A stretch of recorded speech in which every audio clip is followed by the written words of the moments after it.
Welcome to the Boss Ladies Breakroom, the financial literacy series, brought to you by Boss Lady Miss Camay, who will educate, inspire, and empower you to take action in building generational wealth and protecting your assets with trust documents.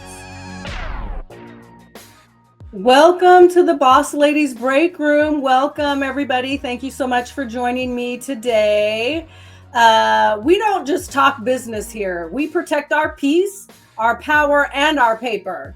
I'm Miss Camay, your host, paralegalpreneur, workplace bullying consultant, and the woman behind the strategy when careers and mental health are on the line. Now, let's be real. Too many women are out here living in toxic workplaces in silence. Gaslighting managers, retaliation, emotional abuse, weaponized policies, and then being told to be professional about it. Nope, not here, not in this space, right? We educate, inspire, and empower, and we do not apologize for it. Through my one-on-one workplace bullying consulting sessions, I help targets document abuse, build strategic paper trails, and position themselves to either win from within or exit with leverage. As a subject matter expert and president of Local Vegas Legal Support Association and the National Workplace Bullying Coalition, I teach live webinars that show employees exactly how to build an administrative complaint that gets attention and action. And because we secure everything with receipts, I also provide document preparation services for HR complaints, HR rebuttals, cease and desist letters, demand packages, whatever the situation calls for, right? So today, my guest interview, my boss lady interview, is a powerhouse in this movement. She doesn't just talk about fixing the toxic workplace culture. She builds systems that cure it. She's a TEDx speaker, LinkedIn learning instructor, global educator, and CEO of Civility Partners. The one and only Catherine Mattice is going to be joining me right here in the break room. She's about to give you guys all the sauce. I'm going to take a quick break. Don't go anywhere. We will be right back with CEO of Civility Partners, Catherine Mattice. Did you know that 46% of mobile shoppers are likely to buy a product or service from a verbal ad when it's relevant to the content that they're viewing? It's responsible for capturing attention, creating interest, and persuading your target audience. You know, it's about every woman having their unique experience. When you're on that vibroacoustic sound equipment, women go into their own world. Let the Boss Ladies Breakroom put your company in the spotlight. Visit my website at misscamayinternational.com, click the contact tab, and fill out the form listing sponsor ad spot in the subject line. And let us create a sponsor ad for you, your company, or service or product that you sell, which will be featured in our series. Partner with us for a greater reach to those who need you. Welcome back to the break room, boss ladies. I am joined by the powerhouse woman herself, CEO of Civility Partners, Catherine Mattice. Welcome to the break room, Catherine. Thank you. Thank you for having me. So good to see you. Yes, of course, of course. So before we get into talking about who you are and all the fabulous things that you do around the country and our workplaces, I want our audience members to know how you and I met, how we connected. So I want to share my perspective a little bit, and then I'd like you to, kind of expand on it a little bit because, back in 2015, early 2015, you had this woman from Seattle, Washington, reach out and connect with you and was talking about workplace bullying and this fashion event and this, pageants and sparkles and all this stuff that I wanted to, bring the National Workplace Bullying Coalition into what I was doing. And So back in 2015, I realized that I was being bullied in the workplace. And the conversation was, something not new, but new to me because of the workplace, right? And I knew that I needed to talk about it. I knew that I needed to, go public about it. And I started to put together this fashion and entertainment event coming from pageantry and fashion and plus size fashion. And I was doing research. I wanted to bring in a nonprofit to actually, make donations to and support in the event that I was hosting. And so I came across NWBC, the National Workplace Bullying Coalition. At the time, I believe were you the president at the time? I don't think so. I think I was just in the closest proximity to being able to get to Seattle, so they sent me. Yeah, you were in San Diego. Yes. So, I reached out. I know that I made contact with Bev Peterson, initially, and then she connected me with you. And, that was 10 years ago, actually, to date. So 10 years ago, in the month of October is when we put on the event, Miss Camay's Black Tie Fashion Gala. So, toast to 10 years of, doing the work that we do together. Amazing. And so please, I want our audience to know, who Catherine Mattice is, how you got started as an entrepreneur. We'll get into that, kind of the meat and potatoes of, who you are a little bit later in the interview.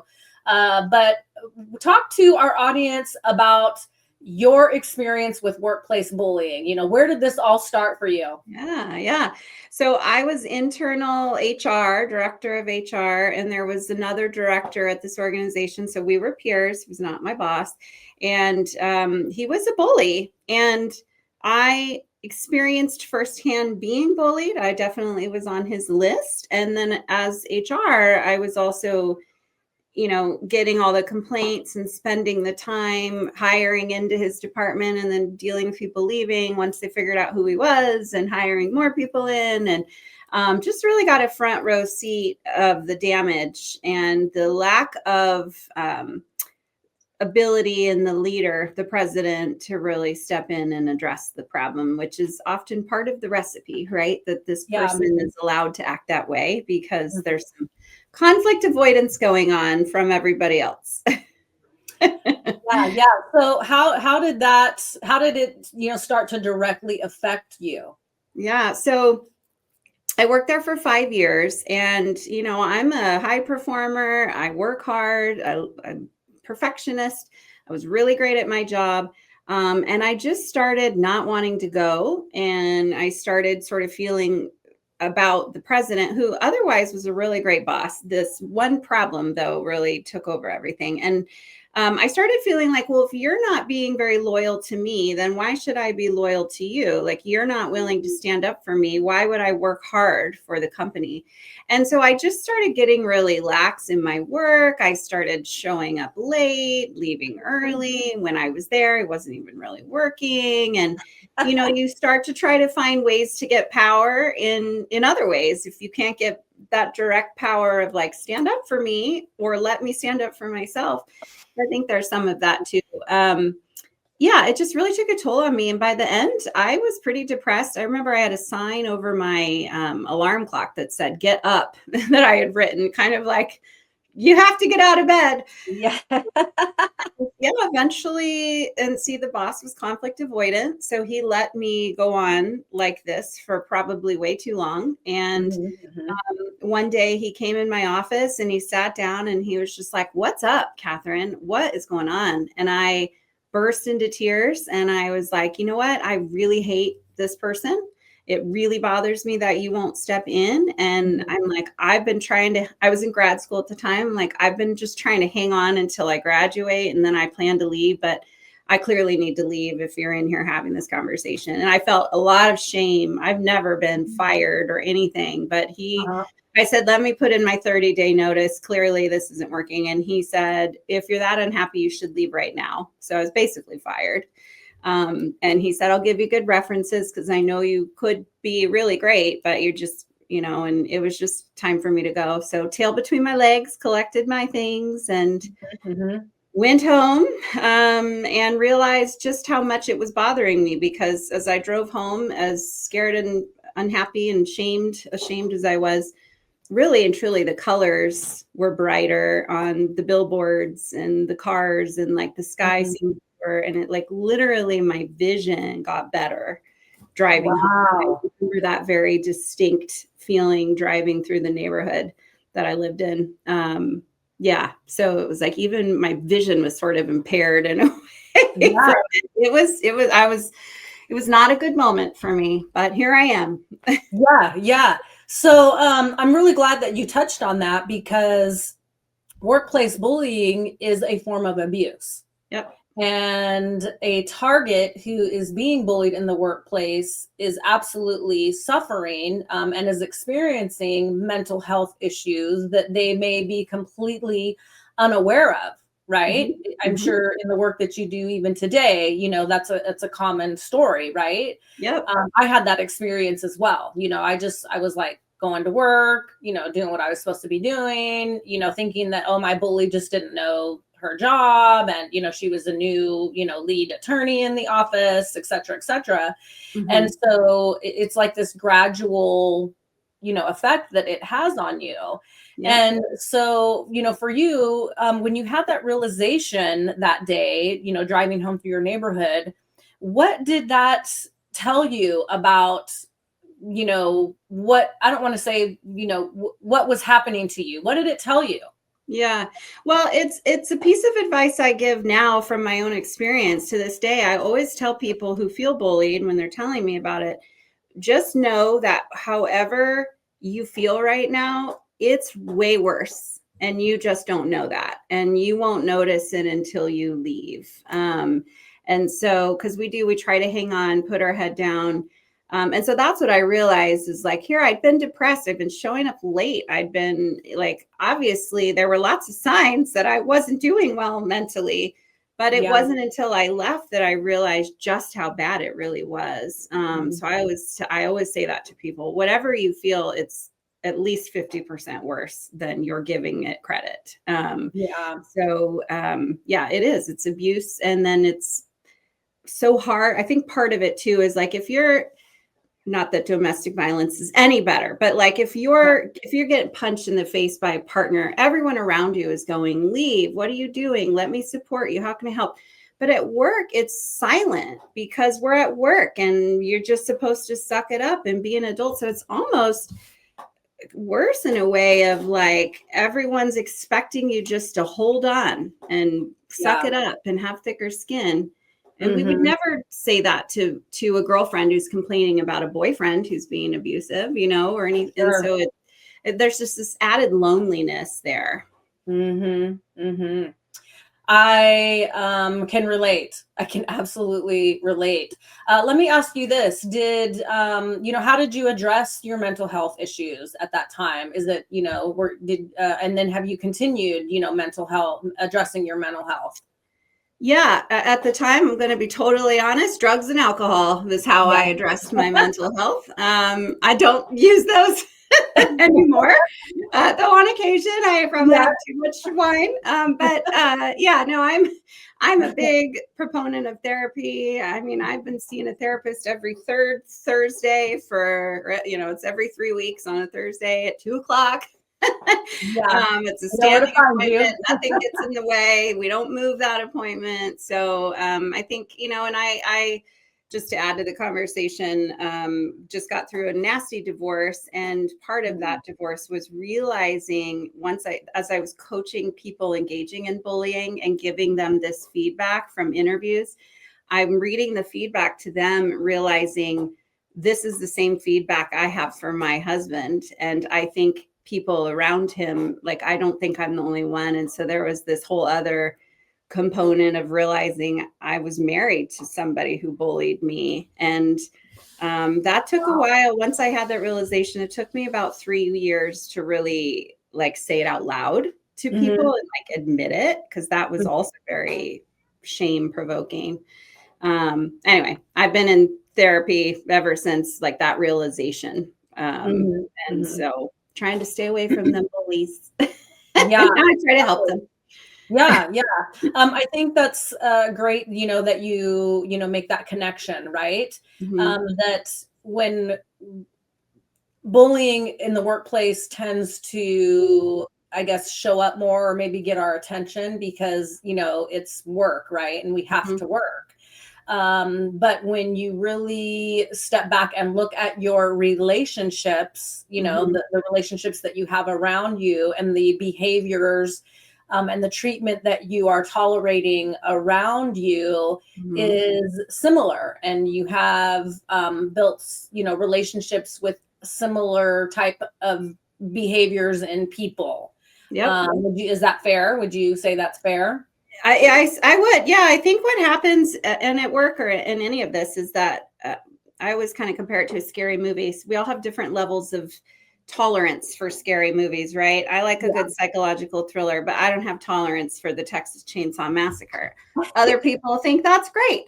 And so similarly, we develop tolerance for things, and then it starts to feel normal. And that was with the marriage. It was like, I think it was just normal, or people would describe what we had as conflict. And as you know, bullying and conflict are not the same thing. And so I think there's a tolerance that's built up, and it just kind of becomes normal, and it's in my everyday life because of what I do for a living. And I'm learning a lot about boundaries, working real hard on those. And it's an interesting place to be, where it's like, I'm just not like, if I don't like the way you treat me, then boundary, I'm going to tell you, and you can choose to address it or not. Yes. Well, and it begins and ends with us, right? We have to set the boundary, and we have to enforce the boundary as well. Yeah. And the first person that we violate when we don't enforce a boundary is ourself. It's not the other. That's a great way to put it. Yeah, it's ourself first. Well, I appreciate you sharing, in transparency. That's something that I always get from you. We get the real 100%, the real strong, like tea, no coffee creamer, no sweetness chaser. We get the real from you, which I value and appreciate so much. So let's go back a little bit because I want our audience to really understand being bullied in the workplace, walking away from it, and walking away from corporate, right? Walking out of that environment and starting your own business and branding yourself, for the work that you're doing. So talk to our audience a little bit about that. You had this conversation, your boss was like, yeah, go ahead and go today. And you walked out of there, you immediately recognized you're seeing things differently. Your perspective is changing in that moment. So, did you stay in corporate at that time? Is that when you launched Civility Partners? Like where was that transition? Yeah. So I got a new job as a director of HR for a startup tech firm. They had just gotten a big investor. And so they were going to be building their team. They were building a marketing software. And so they didn't have any HR. So they hired me to help build this company up as the HR. And I was really excited about it. But then in 2008, the recession started. I only worked there for, I don't know, maybe 9 months or something. So it wasn't very long. And I came to, this is such a weird story. I came to work one day and none of the tech people that were there, it was all of us admin people. And we're all like, where is everybody? And so we're all kind of working. And then the CEO comes out and he's like, look, guys, they pulled the investment. We're only getting half the money. It means everything's changed. You're not in tech. And so I got to let you all go. Thank you. And so here I am for a second time driving home in the middle of the day on like a Tuesday where I thought I would be at work. And that was when I started my business. I literally walked in the door, turned on my laptop and bought a website right away called noworkplacebullies.com, which is still up. Apparently. Don't look at it. It's, from 2008. So it doesn't look, but it's still out there. And I just started, and I think most people wouldn't say start a business by creating a website, but that's what I did. And honestly, it just was like really answering the question for myself, could this even be a business? Could I be a consultant focused on bullying, and what would that look like? So I started a website, and that was the day it was born. And then, oh, go ahead. So back then, Yeah. like when you're like, I'm going to do this, this is what I want to do. What was anybody talking about but workplace bullying? Was it on? No, that's what I was just going to say. Back then, nobody was. And so that's Yeah. how I was getting clients, because the few random people out there who did Google workplace bullying would find my website. And so I started getting clients, and it just started kind of evolving. And then I also, literally everybody around me was like, you can't have a business around bullying. And that's not a thing, because nobody was talking about it. And it was like harassment or nothing. There was no employee experience and employee engagement and all these things we talk about now. Certainly when we're talking about diversity, equity, and inclusion. And I just would tell people, look, I've read the thousands of research articles on this. I know it exists. Just because you don't, it doesn't mean I can't have a business around it. So that's one thing I'm really proud of with myself. I really stuck to my gut. Like, I'm doing this. And then all it took was one person. I met a woman in a mentoring event about a year in, and she had a degree in positive psychology. And so she was like, I see you and you can do this. And she actually came up with the name Civility Partners. And the rest is history. So sticking to your guns, and like, I know that this is a problem and I know I can solve it. At least I have that all in my head. Now I just got to get some clients and see what happens. And I did. Easy breezy, beautiful cover girl, right? Yeah. And I learned a lot along the way. My very first client, I did an assessment, which is a class I had in grad school. I literally was like getting my notes out from class and like, I can do this. And I literally charged like $2,500 for 5 days of work or something. It's crazy. But I remember I gave them the report back, and they responded with, there is way too much information in here. We can't do anything with this report. And I was like, okay, lesson learned, pull it back. And so I've spent a lot of years figuring out the messaging, how to talk to clients, how to give them the right amount of information. But that always stuck with me. Like, okay, that they did not like the end result of that, but lesson learned. I'll do better next time. Yeah. So, you mentioned documents, right? Like preparing documents, your report for your client, essentially. Yeah. So, as a registered document preparer, I prepare documents. Of course, people can prepare their own documents, right? Yes. A quick Google search, or, we have, AI these days, which is just amazing.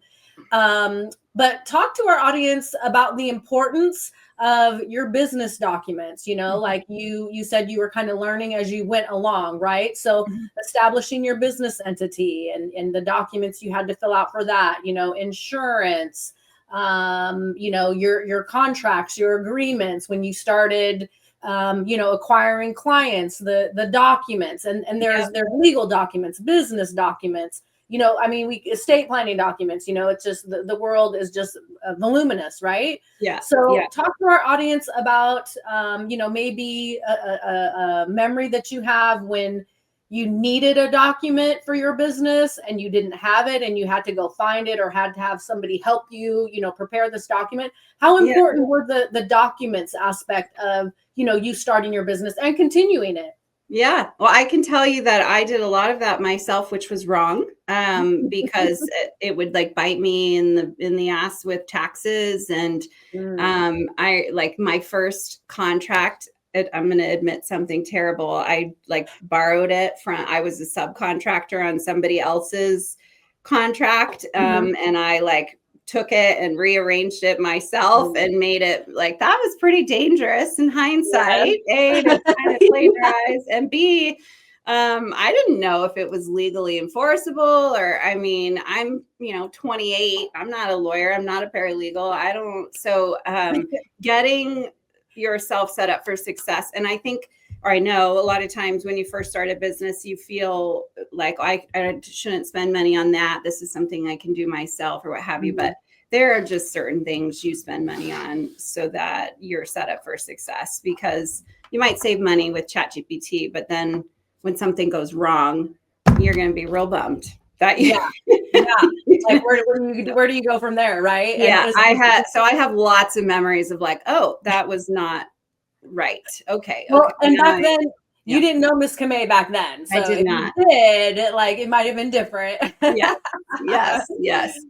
Yeah. And then you start to learn too, like you said, having your estate planning and stuff, and like, making sure that your life is in order. If you're going to be a boss lady, then that's part of it, is having the documents and being legally protected.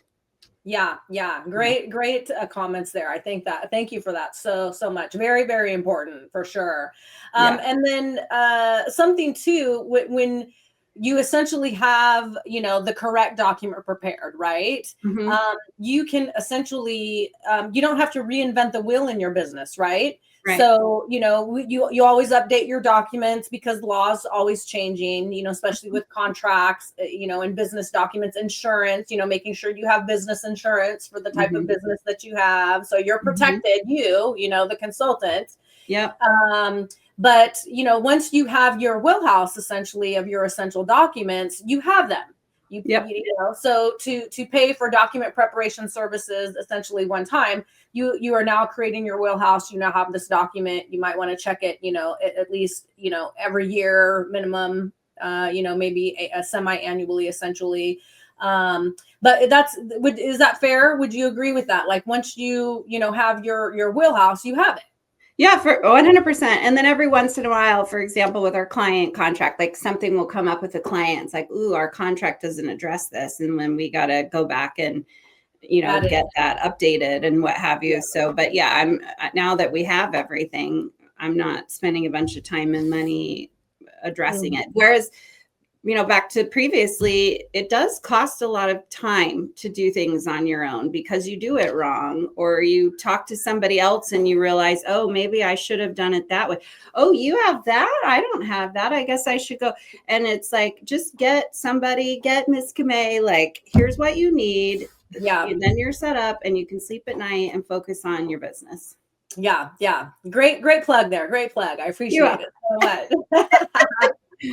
So I want to get into like the exciting stuff, the work that you do. For those of you that don't know Catherine Mattice, you're just meeting her now for the first time today. She is a global instructor across LinkedIn Learning. She has just volumes and volumes and countless LinkedIn Learning instruction that she presents through that platform. And there are some of those portfolios essentially that are free, but mostly on the paid LinkedIn platform that you teach. And you work with LinkedIn, they're in California. That's just been an amazing addition to your business. It's also creating like another stream, revenue of income essentially with your same, business concept. So I want you to kind of, tie that into, civility partners and how you have, created, these other outlets for you to actually, to expand your reach essentially. And, your more detailed bulleted, education and teaching so that our boss ladies that are watching, that are tuning in, can get an idea of how they potentially could do something similar, for their business to expand their business. Yeah. So passive income is a super important way to build wealth. So then you're not trading dollars for time. You've done it once and it's good. So yeah, speaking of documents, so what we've done is we have two businesses. One is Civility Partners. That's the consulting business. I get a salary from that. And then I have a second business where all of those royalties and passive income goes, and I get a salary from that. And the key for that is that what was pointed out to me is if somebody ever sues Civility Partners, then there's access to all of those royalties. So you want to separate them out. Mm-hmm. And then the other thing was we started realizing that Civility Partners was leaning on the royalties for survival. And so as my CFO says, the cheese has to stand alone. Otherwise, you don't have any business you shouldn't have Civility Partners if it needs those royalties. Those are your royalties. So it's forced us to re-examine Civility Partners and how we function, and our cheese is standing alone. And now I've got, more, so I had to rebuild how the income happens. So yeah, there's lots and lots and lots of opportunities for online content for you to, get people to pay to buy your course or what have you. Writing a book, and I have lots of them. And some of them, I got a royalty statement for $77 the other day. And then I get other royalty statements that are a lot bigger. But hey, $77 I did not have, right? So it adds up. It adds up. Yeah. That's like coffee money, that's like weekly coffee money right there. Yeah, exactly. So I just constantly like, ooh, can I do something here and make money from it and have it ongoing? And I'm always looking for new ways. Like you, I noticed a sponsorship. We are just finally talking about that. Like I got this big reach. Why aren't people paying me to have a spot in there? So we're working on that. Don't have a 9-to-5, like find all the various ways to get income, because they'll all ebb and flow. So I've probably got a total of maybe, I'm going to say 15 or 16 income streams. Some bring in much more than others, but every little bit helps. Yeah, that is amazing. Like just great, huge, like, gold nuggets and gems that you're dropping there. I love, how you touched on your business leaning on your royalties and how you separated them in your business. Obviously because you've grown and you're growing, right? And you're continuing to grow. So like great little nuggets there. Great information for our boss ladies that are watching. You mentioned your books, and I know you have several. I know you have so many. But yeah, I want to talk about your most recent book, Navigating a Toxic Workplace for Dummies. Yes, so, ironically titled. Talk to us about your new book and the concept for your new book. Okay, and then I want to talk about the book that we put together, because it ties back to our earlier conversation about how to manage bullying.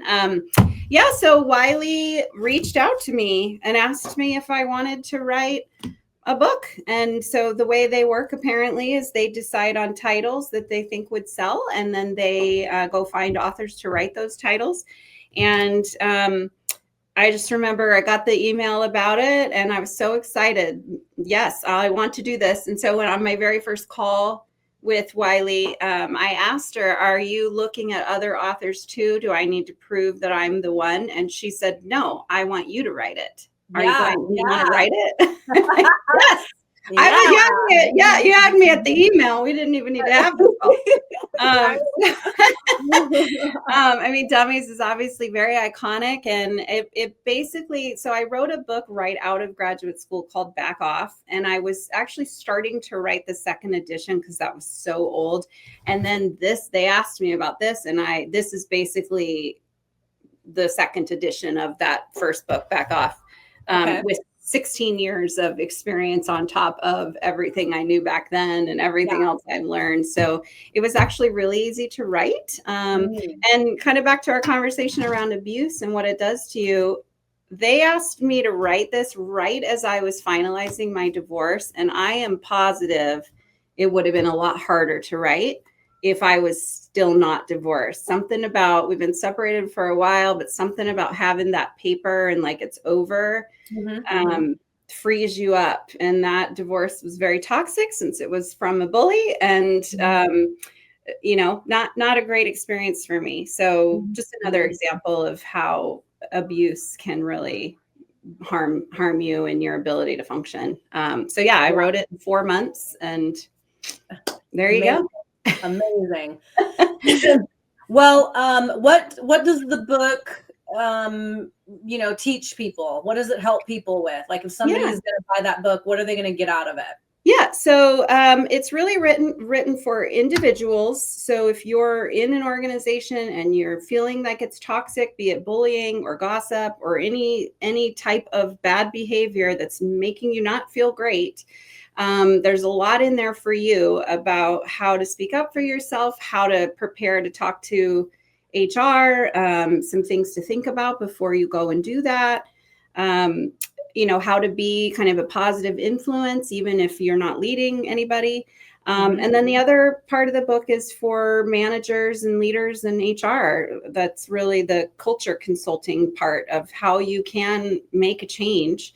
And culture can be a very tangible, strategic, you can change it. And so that's it too. So and I think the first 3 chapters are probably just really like, what does toxic behavior even mean? How do workplaces end up toxic? So there's a lot. And why do people engage in that behavior? So it answers a lot of questions and gives a lot of tools, no matter what role you play. So when we talk HR, I'm going to ask the question. Yes. Because this is the common statement when we're talking about bullying in the workplace. HR is not your friend. HR works for the company. HR is there to protect the company, make sure that they don't violate any law, get themselves in trouble. You can't trust HR. Those types of comments. And I'm sure you've heard them in the work that you do and have done over the years. And so what's your response to that? Yeah. I have a couple thoughts. One is there are 2 kinds of HR people. One kind is the very compliance, rule follower. My job is to avoid risk. Then there is the kind of different kind of HR that's more strategy and people and empathy and recognizing that the best way to reduce risk is to have a good work environment as opposed to trying to whack-a-mole every time there's a harassment complaint or what have you. So that's one question to ask yourself is which kind of HR professional is in your organization? And actually my book, there's a chapter in there that helps you assess that, gives you some things to kind of observe and think about so that you can answer that question. And then secondly, what I find, because HR is who I sell to, what I find is they have been trying to get, much like I was way back when, trying to get the boss to address the bad behavior, and they're just not allowed to. They're not given permission, just like I wasn't. I talk to the president all the time. Can you please address his behavior or let me do it? No, just leave him be. People need thicker skin, just be the bigger person. And so that's the other unfortunate thing for HR is that they are seen that way, but it's not necessarily their fault. Their HR, and we were talking about it before we came on live, that HR is in a position where they are mostly seen as a cost center by the leadership team. They're running benefits and like payroll and I have to pay this person to keep me out of risk, as opposed to an investment. So when leaders see HR as an investment and culture as an investment, then HR can help you. They're more equipped to help you. And I get that in my sales calls all the time. I've been trying to deal with this for 3 years. Something finally happened and the CEO finally said, okay, we can address this. So that's my answer is they do get a bad rap, but I'm not sure it's totally their fault. Yeah. Because they are still employees themselves. Yeah. And they have to do what their boss says. They're not given free rein to just solve every problem, So the best thing you can do, and this, and working with you to get that document prepared to bring to HR is that you have to help HR help you. You have to make a business case so that they can make a business case to their boss, because they don't just get to go, okay, I'll solve this for you. Yeah. They have to go to their boss and say, we're getting complaints. Here they are. Here's the risk. Here's the business case for solving it. Can I have some time and resources to do that? Oh, great explanation. Because I think most people that are bullied in the workplace, they're focused on survival essentially, and they're not thinking about, HR's position and HR's responsibility and HR's direction that they're being given. Right. Because that's who targets are directly interacting with, right? Is the HR representative. So great explanation there. Definitely gives us something to consider if we find ourselves in an environment where we are bullied, right? Like kind of, hey, HR, like I want to partner with you to address the situation. Yes. And we have options here. So hey, can we address the environment? The behaviors, your hands are tied. Okay, your boss. Okay. All right. So who do I need to talk to about a severance? Because the culture isn't going to change and leadership isn't going to change. And I'm not going to, tolerate this anymore. I'm not going to stay here any longer. So great point that you made. So basically you need a little Miss Camay in her pink suit on your shoulder feeding that to you. Because that's a great way to position it. Can we partner? Oh, we can't? You're not getting permission? Okay. Right. Yeah. Sign me up for a severance then, and I'll be out of here. Yeah. Which goes back to our book. I want to circle back real quick. Yes. Together. So it's such a long title. Stand Up, Speak Out Against Workplace Bullying. I have the cover hanging on the my wall over there. And so as you know, and for the audience, we asked people to define success. And what we figured out was people like us who had been bullied did survive, and not only survived, we were thriving. And we wanted to understand who else out there felt that way versus those who have PTSD and can't work anymore. Like, what's the difference? And what the main theme that I feel we saw in all of those stories we collected was a decision. And so the stories of success are somebody kind of talking about this decline because the bullying's increasing, and there's like this rock bottom decision moment. And some of those stories, I mean, I got fired, but then I got laid off. And so my decision point was like, I'm starting a business, right? Now I have power. I remember another story was a woman basically walked into the office, and she was a facilities person, and she had all these keys, and she dropped the keys on the boss's desk all dramatic and says, I quit, and then she went outside and cried, but she so that's the thing. And that's what I love about what you just said is like, I'd like to partner with you. I'm taking my power back. Oh, this isn't going to work for me. Then my decision is to leave. And that's winning because you took power.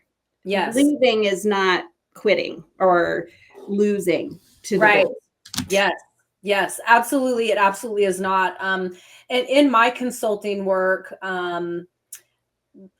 I've done that work for myself, before I did it for any client. Right. And in my work with my clients, it's a tall hurdle to get them over, them to, and the goal is to put them in a position of power where they're no longer a victim. They're no longer a target. They are now, essentially standing at their podium with a microphone. Yep. And, it's a tall hurdle to get over, to think about, I'm going to leave this job. And I think, the key is we have to choose ourselves above the job. We have to choose ourselves over the title. We have to choose ourselves over, the length of time that we've been there. We have to choose ourselves over the love of our work. Like you were an HR professional working in corporate, and that's, you love the work that you do. I was a paralegal, thriving in my role. I prayed for that job for years and struggled with, bouts of unemployment and finding the right, law office. And here today, I'm completely in love with, my career and what I do. And so, a lot of employees are not empowered in their role. And so, I always, try to, show my clients where their power is. And excuse me, I've had clients who I introduced that concept to, like, especially if I've been consulting with them for a good amount of time. Yeah. And it's clear to me that the culture is not changing. Mm-hmm. And so, I move the conversation into, okay, we need to move this forward. We need to ask, we need to start talking severance, and who can I talk to about, my demands, essentially. Yeah. And I've had clients say, oh, they'll never agree to that. They will never. If you have documentation, they will. Yes, risk management. Yes. And, I empower them to say it, like I have them write it out so they can essentially, like, copy and paste it into their email, or, recite it in a meeting. Mm-hmm. And, I've had clients, like, literally, as soon as they walk out of the meeting, they call me and they're like, oh my gosh. Like, as soon as I said, who do I talk to? They're like, okay, well, we'll get things together. We'll be back in touch with you. We'll let you know. And they are in just disbelief. They are in just disbelief. But that is the moment of power. That is the moment when they actually experience it and feel it. And that book, the 23 real life testimonies that we co-authored together, the anthology, under the National Workplace Bullying Coalition. That's what a lot of those success stories were about when they found their power, including myself and you. We both have our stories in there. Yeah. And that's the thing is, and then I took those stories and presented at the International Workplace Bullying, International Association on Workplace Bullying, and really talked about redefining success. Because if you read all that research, and as we've both seen, success seems to mean for people that I demanded this bully stop and they did, and they were fired, and we all lived happily ever after. And that's not success. I mean, it could be, but that's not the only kind of success. There's the I'm taking my power back, F you success. One other story I remember, she decided to stay, and she was like, I'm going to be the Martin Luther King of this organization. And so now she has the power because she's not a victim anymore. So and I love that, that you're able to really help your clients see that asking for a severance is power. And I didn't have power. I was asked to leave. So much better to say, where's my severance? And let's start talking numbers. That would have been a much better, more powerful conversation for me. Yeah. And I have, the leverage, the documentation, so when you work with Miss Camay, on Wednesday, September 8th at 1:32 and 12 seconds PM, Sally, John, and Larry were present when the bully, that's leverage, and that's power. And that puts you in a position to be able to negotiate your terms. Yep. Yeah. I'll add one thing too, for those who are resistant. Not only does it bring power, or when they're saying the organization will never agree to this. One is, as we said, you have documentation. Oh, yes, they will. Yes. And secondly, oh my gosh, I totally lost my train. I hate when that happens. Secondly, this is going to make HR sound bad, but if you've been complaining to HR and they can't help you, they also feel sort of helpless and frustrated by the fact that you're holding them accountable to boundaries. And they're probably relieved to hear you say, I will exit with a severance, and then I won't go talk badly about you. Because that's what the severance does, right? That's the agreement. Correct. You get money and then you don't talk about it. And that's much cheaper for them than a lawsuit. And so having that documentation is so important. But know that they're probably feeling a sense of relief too when you say that. So yeah, I believe several employers of mine were like, God, we're glad this is over. Thank God.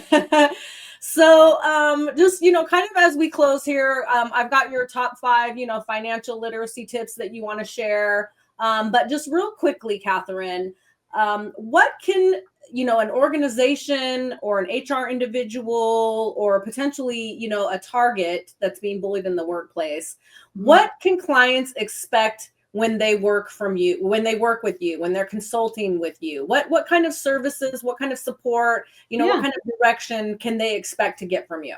Yeah, we will assess the situation. We love our workforce surveys where we understand where the problems are coming from and how to address them. We help organizations take all that data and create a plan to execute and really create clear, tangible change. We love to do a survey after we've implemented some of that plan and see the positive changes we've made.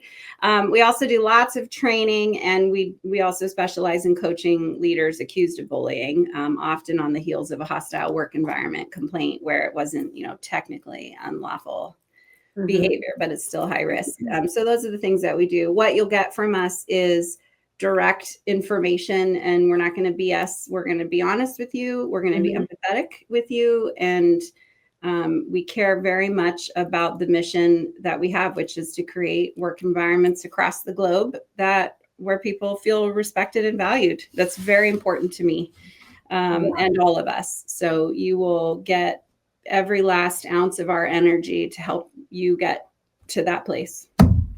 So essentially, Civility Partners is dedicated and committed to, not firing people, not, terminate this bully or get rid of this target, but to create this cohesive environment, giving direct feedback, setting boundaries, addressing, incivility in the workplace. I love it. I love that concept because that's really a win-win for everybody, right? Yep. There are bullies who don't really realize that they're bullies as well, right? Right. In fact, most of the time they don't. They are focused on results and have lost their way in getting those results. And they've learned that they can get results by bullying, but they don't wake up in the morning thinking, I'm going to get results by hammering Miss Camay in front of everybody and embarrassing her. It just happens. And we talk a lot in those coaching sessions around fight or flight, that it's like when you yell at someone or shame someone or whatever it is you're doing, you're actually having an emotional response. And that's eye-opening for them because of course, they don't like emotions. People cry and that's annoying to them. And, it's like, well, you're actually being very emotional. And that's how people think of you. And that's the one way to help them recognize that, you're not as effective as you're thinking you are. You're getting results in a way that's not working.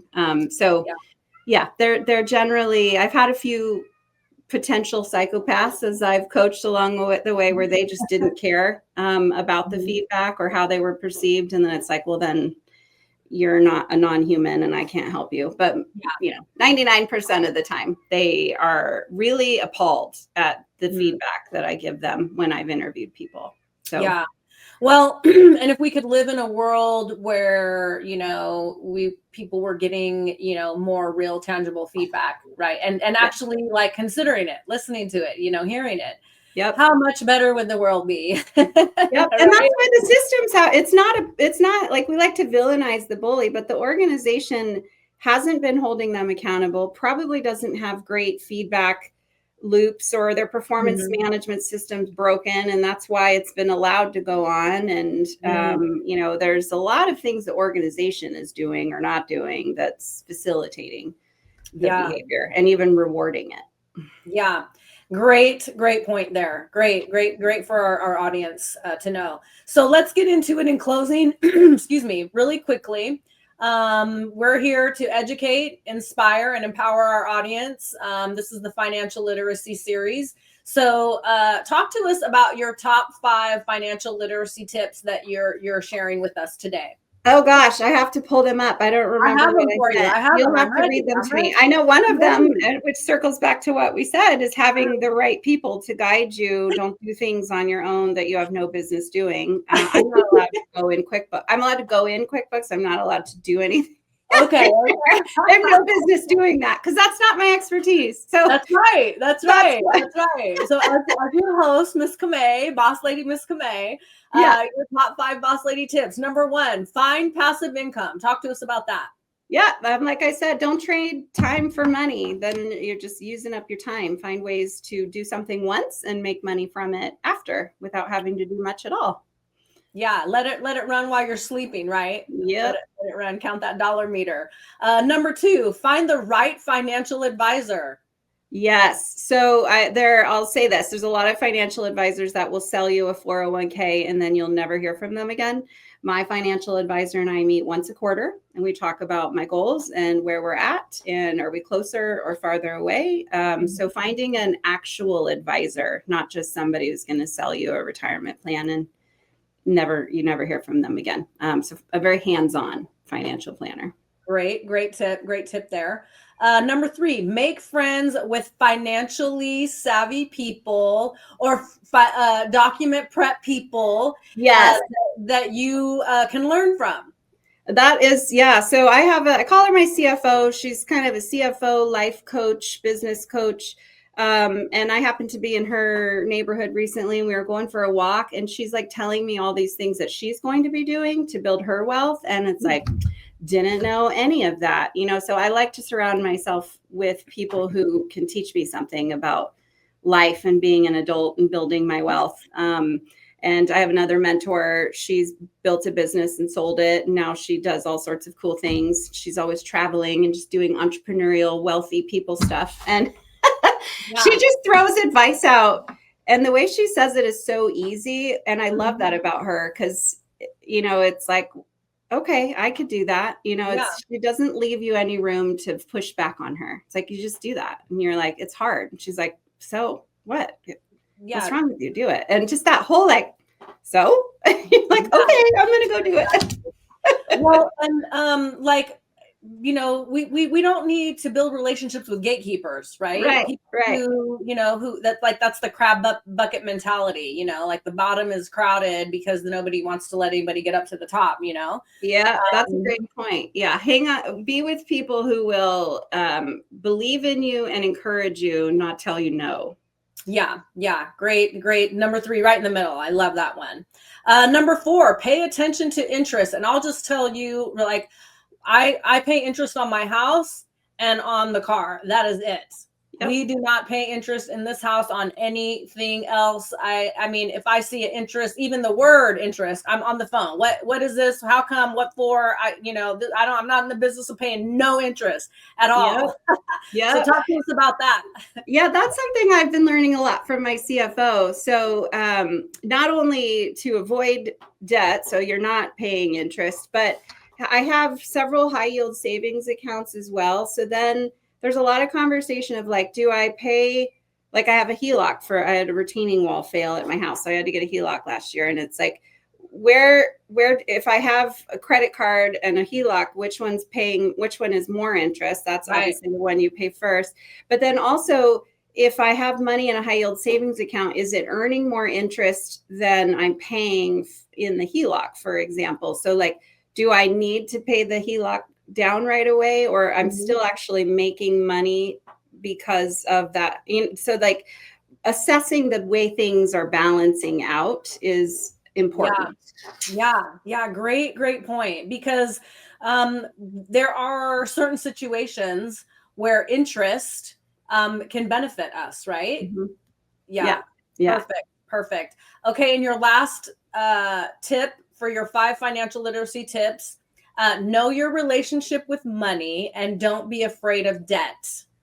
Yes. So while debt can certainly cause you to pay interest, keeping it. So for example, I got the EIDL loan, during COVID. Yes. I did as well. Yeah. I mean, so many people did. And what I'm doing with it right now is it's actually sitting in an investment because I make more money off of it earning interest than I'm paying. So I just pay the minimum monthly fee so that I have a chunk of money if I need it. At some point, I probably will just go ahead and pay it. But right now, I'm not losing money on the interest for the EIDL because it's all sitting in an investment. So and what I understood over the years, especially with my divorce and some other things that have happened with friends, is that I'm the kind of person where it's like, I have money, let me share it. Come along with me. Let's go do this. And going back to boundaries, needing to be more like, well, no, that's my money. I don't have to give some of it to you. There is a great, I'll find it so you can put it in the show notes. There's an assessment you can take that I took, and I learned that I'm a maverick, which means I do take pretty big risks, but the reward for me is like bringing people along when those risks pay off, and that I've got to balance that a little bit more. So, one other example is, I was telling my daughter the other day, the difference between her dad and I is that if I need money, I go and make it. If he needs money, he will sell things, he'll retract his spending, and so it's like he's a saver and I'm a let's go and make it money. Yeah. And so I need money, I better go get a client, not what can I sell. And so that's that abundance mentality. Yes. Oh, I love that. I love that. That's so great. So great to close out your segment of your financial literacy tips. I love it so very much. Thank you. This has been a powerful conversation today with Catherine Mattice, a true leader in workplace culture transformation. She's reminded us that professionalism does not mean tolerating disrespect at work. And today she gave us real strategies to protect both our mental health and our money. So don't forget Catherine's top 5 financial literacy tips. Find passive income, find the right financial advisor, make friends with financially savvy people, pay attention to interest, and know your relationship with money. What we do in the break room, toxic workplaces don't just attack your sanity. They attack your income, your confidence, and your future stability. And that stops here in the break room. If you're experiencing bullying in the workplace, harassment, retaliation, just so you know, retaliation is illegal under federal law. So pretty high barrier there.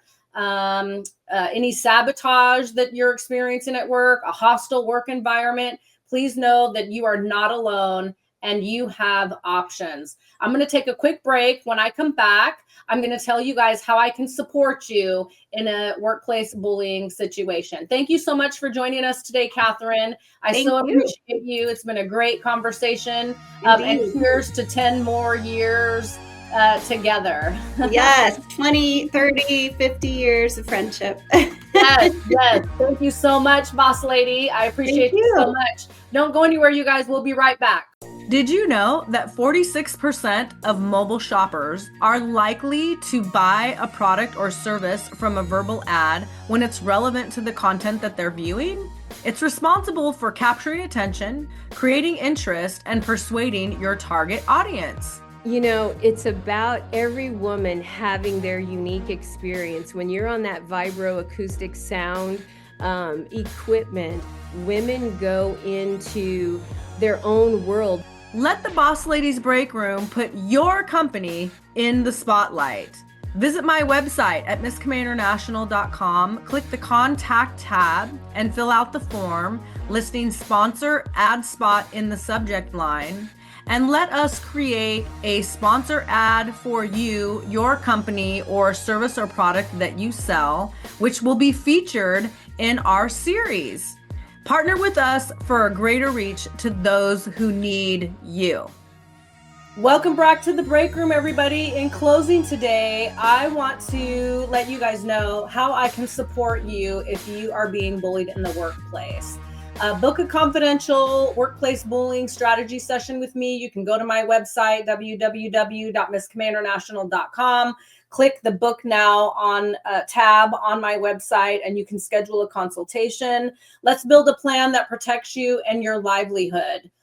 You can also register for my workplace bullying webinar. I teach that every third Wednesday of every month at 11 a.m. My presentation is presented through Local Vegas Legal Support, my local nonprofit here with the National Workplace Bullying Coalition. I teach employees exactly how to build a strong administrative complaint against a bullying employer with structure and proof. And finally, get help taking action through my document preparation services. I prepare HR rebuttals, written complaints, demand packages, cease and desist letters, and strategic evidence files to help you fight back professionally and powerfully. As president of Local Vegas Legal Support and the National Workplace Bullying Coalition, I'm also advocating for the Dignity at Work Act to make workplace bullying illegal in the state of Nevada. If you want to get involved and you want to support the movement, go to my website, click the book online tab and schedule a meeting with me, and I can help you get connected to these organizations where you can get involved and make a difference. So this is your reminder, everybody. You don't have to choose between your peace and your paycheck. You absolutely deserve both. I want to thank Catherine Mattice today. Thank you all of my boss ladies for tuning in. Make sure you subscribe to my YouTube channel. Click the little bell for notifications so you know when a new boss lady is joining me here in the break room. And share this episode with a friend of yours who needs to hear this message. I hope you guys have a great rest of your month. I will see you back here next month at 2 p.m., the first Wednesday of the month, right here in the break room. Have a fantastic day, everybody. Thank you so much. Bye-bye. Thanks for joining me in the Boss Ladies Break Room for the Financial Literacy Series. Remember, subscribe to my YouTube channel at Miss Camay International and join me the first Wednesday of every month at 2 p.m. right here in the break room.